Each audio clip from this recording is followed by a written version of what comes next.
अस्सलाम वालेकुम students, my name is Fatima Wahid Mangru and आज का जो हमारा टॉपिक है जिसको हम डिस्कस करेंगे वो है एक्साइटेशन कॉन्ट्रैक्शन कपलिंग। ठीक है, एक्साइटेशन कॉन्ट्रैक्शन कपलिंग किसे कहते हैं, ठीक है, हम आज इसको क्लियर करेंगे। सिंपली जैसे कि आपको पता है कि जो हमारे स्केलेटल मसल्स होते हैं, स्केलेटल मसल का एक स्ट्रक्चर होता है और जिसको हमने प्रीवियस लेक्चर में भी उसका स्ट्रक्चर के बारे में भी डिस्कस किया और उसके कॉन्ट्रैक्शन के बारे में भी डिस्कस किया है। ठीक है, तो अब दोबारा से हम इसको जो है वो किस तरह से जस्ट हम इसमें कौन सा पार्ट जो है वो डिस्कस करेंगे, हम इसमें डिस्कस करेंगे एक्साइटेशन कॉन्ट्रैक्शन कपलिंग। ठीक है, एक रूल होता है जो स्केलेटल मसल की एक्शन पोटेंशियल जनरेट होने के लिए, क्योंकि जो स्केलेटल मसल्स में दो एक फिलामेंट्स होते हैं जिन्हें कहा जाता है एक्टिन एंड मायोसिन फिलामेंट्स। ठीक है, एक्टिन एंड मायोसिन फिलामेंट्स क्या करते हैं, उनमें जो है वो जो है वो क्या होते हैं, वो शॉर्ट होते हैं, उसके बाद उनमें कॉन्ट्रैक्शन होती है। ठीक है, लेकिन जो एक्टिन एंड मायोसिन एक्टिवेट किस तरह से होती हैं, वो शॉर्ट किस तरह से होते हैं, एक्टिव किस तरह से होते हैं, वो एक जो है वो किसके थ्रू होते हैं, वो होते हैं कैल्शियम आयंस के थ्रू। ठीक है, तो ये एक रूल है स्केलेटल मसल फाइबर्स का कि फॉर एग्जांपल जो स्केलेटल मसल फाइबर्स का जो साइटोप्लाज्म है, जैसे सार्कोप्लाज्म कहा जाता है, अगर उसमें जो है वो कैल्शियम हायर क्वांटिटी में प्रेजेंट होंगी तो जो है वो मसल एक्शन पोटेंशियल या जिसे मसल कॉन्ट्रैक्शन कहते हैं वो जो है वो स्टार्ट होगी। और अगर जो है वो कैल्शियम की कंसंट्रेशन सार्कोप्लाज्म में कम हो जाएगी तो फिर क्या होगा, मसल कॉन्ट्रैक्शन स्टार्ट नहीं होगी।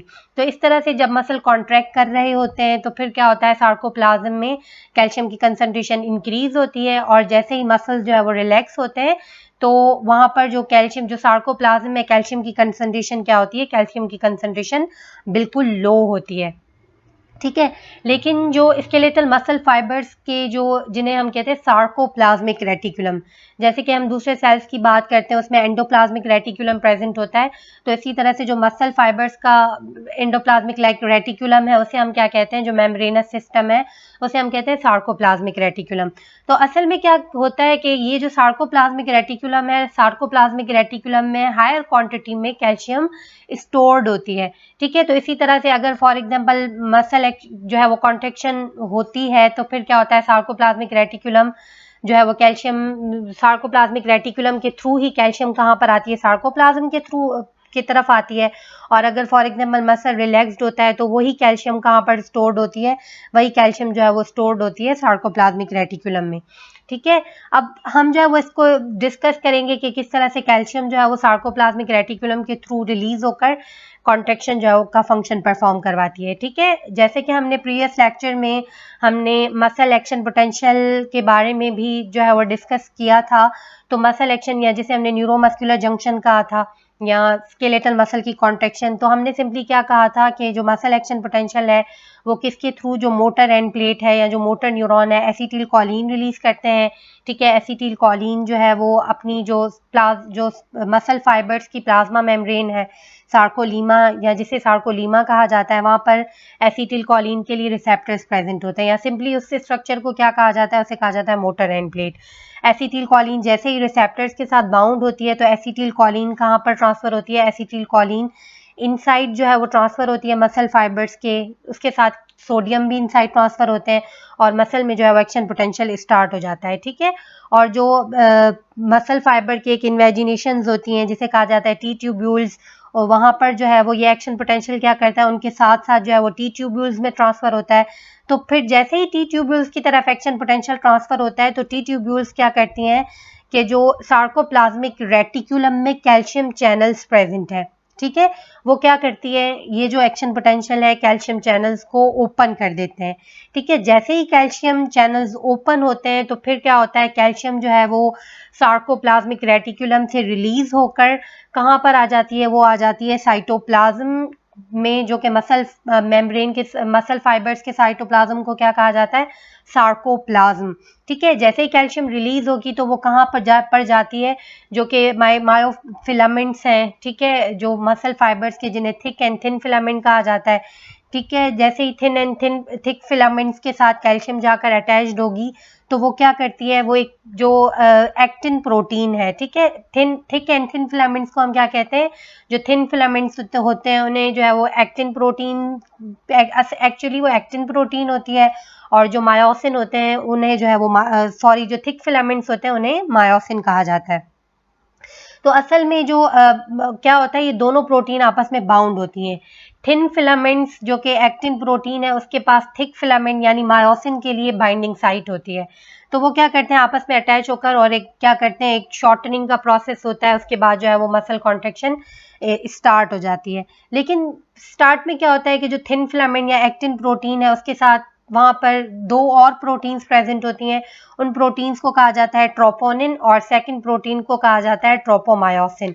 ठीक है, एक प्रोटीन होती है ट्रोपोनिन और एक होती है ट्रोपोमायोसिन। ठीक है, ट्रोपोनिन के साथ जैसे ही कैल्शियम अटैच होता है तो ट्रोपोनिन जो है वो अपनी शेप चेंज करती है। शेप चेंज करने की वजह से वो क्या करती है, ट्रोपोमायोसिन को मूव करती है।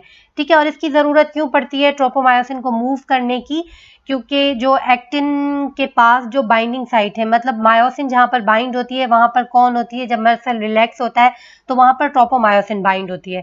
तो अगर ट्रोपोमायोसिन बाउंड रहेगी तो मायोसिन जो है वो एक्टिन के साथ बाउंड नहीं हो सकेगी, जिसकी वजह से कॉन्ट्रेक्शन का फंक्शन स्टार्ट नहीं हो सकेगा। तो कैल्शियम असल में क्या करती है, वो ट्रोपोनिन को एक्टिवेट करती है। ट्रोपोनिन जो है वो ट्रोपोमायोसिन को क्या कर देती है, मायोसिन की बाइंडिंग साइट से अवे कर देती है, दूर कर देती है। ठीक है, उसके बाद इजीली क्या होता है, इजीली जो है वो एक्टिन के साथ जो है वो मायोसिन बाउंड हो जाती है और कॉन्ट्रेक्शन का फंक्शन स्टार्ट हो जाता है। ठीक है, और एक स्ट्रक्चर फॉर्म्ड होता है जिसे कहते हैं क्रॉस ब्रिजेस। ठीक है, तो फिर उसके बाद क्या होता है, ये कॉन्ट्रेक्शन का साइकिल स्टार्ट हो जाता है।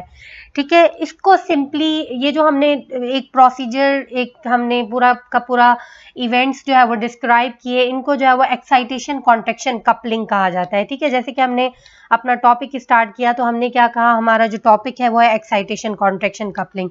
तो ये जो सारे के सारे इवेंट्स हमने डिस्कस किए, इसे जो है वो एक्साइटेशन कॉन्ट्रेक्शन कपलिंग क्यों कहते हैं, क्योंकि हमने देखा कि कुछ जो स्टेप्स थे, लाइक जैसे हमने मसल एक्शन पोटेंशियल की बात की, वो क्या कर रहे थे, मसल फाइबर्स को एक्साइट कर रहे थे। ठीक है, तो इस प्रोसेस को क्या कहते हैं, इसे कहते हैं एक्साइटेशन। जो सार्कोलीमा को एक्साइट कर रहे थे, उसके बाद टी ट्यूब्यूल्स को एक्साइट कर रहे थे। ठीक है, मतलब ये जो सारा जो न्यूरोमस्कुलर का जंक्शन का प्रोसेस है कि किस तरह से एक्शन पोटेंशियल टी ट्यूब्यूल्स की तरफ जो है वो ट्रांसफर होता है और इस तरह से एक्शन पोटेंशियल एक्साइट हो जाता है। एक्साइट होने के बाद जो है वो सार्कोप्लाज्मिक रेटिकुलम कैल्शियम रिलीज करता है। तो कैल्शियम रिलीज करने के बाद क्या होता है, कैल्शियम रिलीज करने के बाद कॉन्ट्रेक्शन स्टार्ट हो जाती है।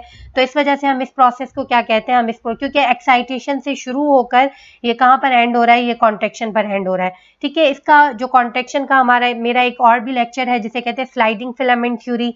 ठीक है, क्योंकि इसमें क्या हो रहा है, ये जो फिलामेंट्स थे, थिक एंड थिन फिलामेंट्स, वो क्या कर रहे थे, वो स्लाइड हो रहे थे एक दूसरे के ऊपर, जो है वो ओवरलैप करते हैं, जिसकी वजह से कॉन्ट्रेक्शन का फंक्शन परफॉर्म होता है। मसल शॉर्ट होते हैं, मसल शॉर्ट होने की वजह से एक्शन पोटेंशियल जनरेट होता है। तो इस वजह से हम इस प्रोसेस को क्या कहते हैं, हम इस प्रोसेस को कहते हैं एक्साइटेशन कॉन्ट्रेक्शन कपलिंग। ठीक है, उसके बाद अब क्या होता है कि इस प्रोसेस को वापस, उस मसल को क्या होना है, वापस उस मसल को रिलैक्स भी होना है।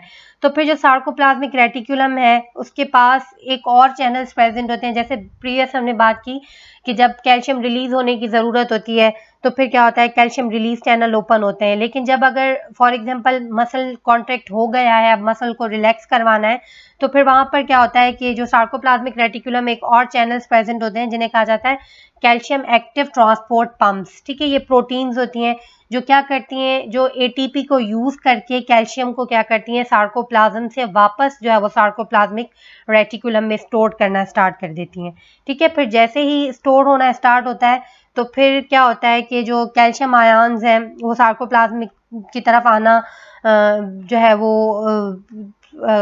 कम हो जाते हैं और वापस जो है वो सार्कोप्लाज्मिक रेटिकुलम में स्टोर्ड होना स्टार्ट हो जाते हैं। ठीक है, फिर जैसे ही स्टोर्ड होंगे तो फिर क्या होगा कि कैल्शियम चैनल्स जो है वो जैसे ही स्टोर्ड होना स्टार्ट हो जाएगी तो कैल्शियम की कंसंट्रेशन जो है वो सार्कोप्लाज्म में डिक्रीज होना स्टार्ट हो जाएगी। ठीक है, इसके अलावा क्या होता है कि जो कैल्शियम ज़्यादा स्टोर करने के लिए सार्कोप्लाज्मिक रेटिकुलम में एक और प्रोटीन प्रेजेंट होती है। उस प्रोटीन को कहा जाता है कैल्शियम बाइंडिंग प्रोटीन, या उसका एक नेम होता है जिसे कहा जाता है कैल्सिक्वेस्ट्रिन। ठीक है, कैल्सिक्वेस्ट्रिन क्या करती है, वो कैल्शियम को बाउंड करती है, जिसकी वजह से इवन जो ज़्यादा कैल्शियम है वो सार्कोप्लाज्म से सार्कोप्लाज्मिक रेटिकुलम में स्टोर्ड होना स्टार्ट हो जाते हैं। ठीक है, जिससे क्या होगा, जैसे ही कैल्शियम की कंसंट्रेशन कम हो जाएगी मींस जो सार्कोप्लाज्मिक रेटिकुलम है वो 10,000 टाइम्स जो है वो सार्कोप्लाज्मिक रेटिकुलम में कैल्शियम की कंसंट्रेशन ज़्यादा हो जाएगी एज कम्पेयर टू सार्कोप्लाज्म और साइटोसोल। ठीक है, फिर जैसे ये कम होगा तो फिर क्या होगा, वो सारा का सारा जो ट्रोपोमायोसिन थी वो वापस से क्या करती है, एक्टिन जो बाइंडिंग साइट थी, मायोसिन बाइंडिंग साइट थी एक्टिन पर, ट्रोपोनिन वापस उसको कवर कर लेती है और मसल जो है वो क्या हो जाता है, मसल रिलैक्स हो जाता है। ठीक है, अब इन इवेंट्स को जो है वो इस डायग्राम में मैंने शो किया है कि किस तरह से जो है वो मसल कॉन्ट्रैक्ट करता है और मसल रिलैक्स होता है। ठीक है, तो इस डायग्राम के थ्रू हम पहले कॉन्ट्रैक्शन को डिस्कस करेंगे और रिलैक्सेशन को। ठीक है, सिंपली यहाँ पर आप देख सकते हैं कि कैल्शियम रिलीज चैनल ओपन है। यहाँ पर स्टार्टिंग का जो एक्शन पोटेंशियल है वो शो नहीं किया, जस्ट यहाँ पर ये शो किया है कि जो एक्शन पोटेंशियल है वो किसकी तरफ, जो टी ट्यूब्यूल्स है उसके थ्रू जो है वो कहाँ पर ट्रांसफर, यहाँ पर ये एरोस के थ्रू जो है वो शो किया है मसल एक्शन पोटेंशियल, लेकिन डिटेल में शो नहीं किया। तो सिंपली टी ट्यूब्यूल्स के थ्रू कहाँ पर ये एक्शन पोटेंशियल किस एरिया की तरफ आता है, सार्कोप्लाज्मिक रेटिकुलम की तरफ। तो सार्कोप्लाज्मिक रेटिकुलम में क्या होता है, कैल्शियम रिलीज चैनल्स जो है वो ओपन हो जाते हैं और यहाँ पर ये जो डॉट्स में शो किया हुआ है ये कैल्शियम के मॉलिक्यूल्स हैं। ठीक है, तो कैल्शियम क्या होगी, वो यहाँ पर आकर एक्टिन एंड मायोसिन के साथ जो है वो बाउंड होती है और वहाँ पर क्या होता है कि जो मायोसिन है वो क्या होती है, यहाँ पर ट्रोपोनिन और ट्रोपोमायोसिन शो नहीं किया क्योंकि जैसे ही कैल्शियम आकर अटैच्ड होती है तो वो क्या करती है, मायोसिन हेड को मायोसिन बाइंडिंग साइट जो कि एक्टिन प्रोटीन पर प्रेजेंट होती है उसके साथ जाकर अटैच करती है। उसके बाद जो है वो कॉन्ट्रैक्शन का फंक्शन स्टार्ट हो जाता है। ठीक है, हमने प्रीवियस भी डिस्कस किया, ये सिंपली यहाँ पर डिस्क्रिप्शन दी हुई है जो हम बार बार डिस्कस कर रहे हैं। सिंपली क्या होता है, calcium binds to troponin which changes the shape of the troponin. उसके बाद क्या होता है, ट्रोपोमायोसिन कॉम्प्लेक्स जो है वो फॉर्म्ड हो जाता है। उसके बाद क्या होती है, ट्रोपोमायोसिन अनकवर हो जाती है जो मायोसिन बाइंडिंग साइट है वहां से, और उसके बाद जो है वो इजीली मायोसिन जो है वो अटैच्ड होगी और एक्शन पोटेंशियल जनरेट हो जाएगा। ठीक है, उसके ऑपोजिट सिंपली अगर रिलैक्सेशन होगी तो फिर क्या होगा, जो कैल्शियम रिलीज चैनल्स हैं वो क्या हो जाएंगे, वो क्लोज हो जाएंगे। बल्कि क्या होगा, एक और जो है वो सार्कोप्लाज्मिक रेटिकुलम में चैनल्स प्रेजेंट होते हैं, उन चैनल्स को क्या कहा जाता है, उन चैनल्स को कहा जाता है कैल्शियम एक्टिव ट्रांसपोर्ट पंप्स। वो भी क्या करते हैं, सार्कोप्लाज्म से कैल्शियम को जो है वो इंटरनली स्टोर कर देते हैं। ठीक है, इंटरनली जो है वो स्टोर्ड करेंगे तो सार्कोप्लाज्म में कैल्शियम की कंसंट्रेशन डिक्रीज होना स्टार्ट हो जाती है।